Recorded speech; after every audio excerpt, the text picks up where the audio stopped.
Kalidasa. Kalidasa was the court poet of Gupta era, and he is believed to be one of the Navratnas of the king Vikramaditya's court, okay, during the Gupta's time. So he is deeply inspired by nature, love, Indian mythology, philosophy. So all this we can see in his writing works. Next is major writing works include plays, that is drama, or poetry, that is kavya. So why Kalidasa's work is important? Because it has set standard for classical Sanskrit literature, as well as it has inspired the modern literature also. So here are the few literary works of Kalidasa. So first one is Abhijananashakuntalam.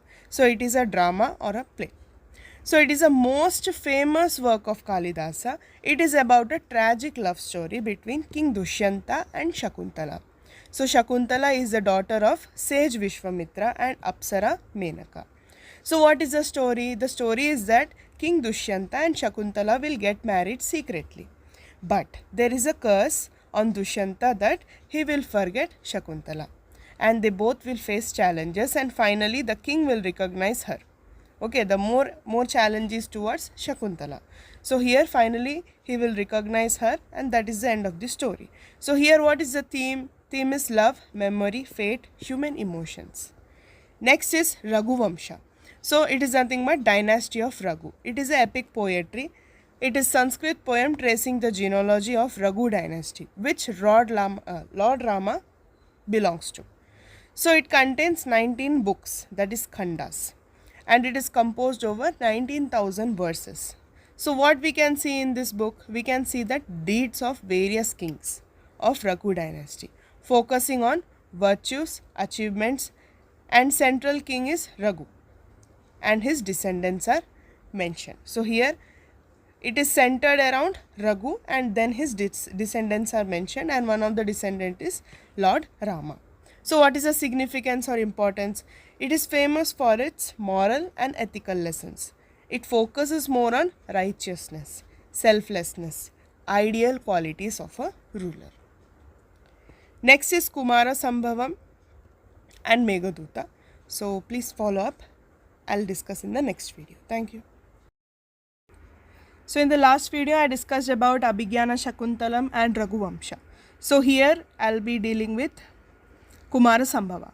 So Kumarasambhava is nothing but birth of Kumara. So it narrates the story of birth of Kartikeya. He is nothing but the son of Lord Shiva and Parvati. So what is the plot? The plot here is divided into two parts. First part deal with the love story of Lord Shiva and Parvati. Second part focuses on birth of Kartikeya and his ability or his victory over the demon Taraka. Next is significance. So significance or importance is it explores the theme of divine love and devotion. Okay, so it is related to God. Also Kalidasa's ability to blend mythological stories with poetic grandeur. So this is all about Kumarasambhava. Next is Meghadhuta. So Meghadhuta is nothing but cloud messenger. Okay, it is a lyrical poetry. So here it is a story of Yaksha, who is a celestial being. So he is exiled in the mountains for neglecting his duties. That means he is sent to the mountains as a punishment for neglecting his duties. So he sends a message to his wife through a cloud. Okay, through a cloud he will send the message to his wife. So here what Yaksha is describing the landscapes that the cloud has to pass. That means the Yaksha is talking to the cloud that you have to pass through these mountains, these rivers, then you will reach to my wife, and you have to give this message to her. So in this what they are describing the beauty of Indian subcontinent. So the landscapes, okay, the mountains, the rivers, everything is nothing but describing the beauty of Indian subcontinent. So it's all about love, emotional expression with vivid imaginary of nature. Significance is nothing but this poem is describing the beauty of nature. Okay, it is illustrating the eternal connection between the lovers despite of physical separation. Even though they are far, they are able to connect. So here is an image. You can see this is Meghadhuta. So here Yaksha is talking to cloud. Okay, you please give this message.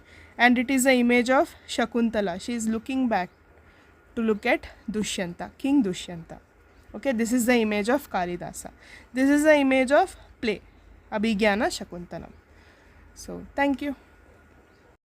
Key features of literary works of Kalidasa. So, what you can see that there is use of nature, integration of nature with human emotions. That means the human emotions are connected with nature. Personifies natural elements like river, forest, seasons to express the human feeling of sorrow, longing, joy, etc. Next is emotional depth. So they explore the complex human emotions, particularly love, desire, sorrow, and longing.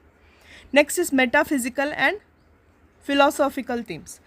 So under philosophical concept, we can see the concept of dharma. Under Raghuvamsha, we can see that fate, okay, and also tension between human will and cosmic forces, focusing on accepting natural order of things. Next is language and style. So known for clarity and elegance. That means whatever he says, we are able to understand it, we are able to relate with it. Next is master of various poetic forms, uses metaphors and similes, comparing human experience to the elements of nature. Next is influence on later literature. That means Kalidasa's work have influenced the modern literature also. Next is here Kalidasa's work has been admired throughout both India and abroad. Okay, so literacy influence spread across many regions. So this influence has spread across Southeast Asia, Europe, etc. Translated and adapted into various languages. Example of Indian classical literature. So Kalidasa's work is a great example of Indian classical literature. So this is all about Kalidasa's, his literary works and the key features of his work. Thank you.